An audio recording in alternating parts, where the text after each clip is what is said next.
In this video, I'll show you how you can turn your PowerPoint into a JPG. Now this is super simple, guys, and you don't need to download anything. What you want to do is you want to head over to your PowerPoint presentation. Once it's done, what you want to do is press on the file up here and go to export. Now when you click on export, you can see you will get these solutions. And what you want to do is you want to head over to change file type, click on it, and from in here you have the option to make it into a PNG or a JPEG. So what you want to do is simply click JPEG and click Save As. Then give it a name.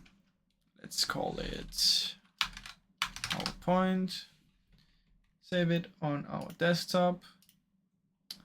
And then you can choose if you want all the slides or just the one that you are on right now. I'm just going to choose just this one to show you.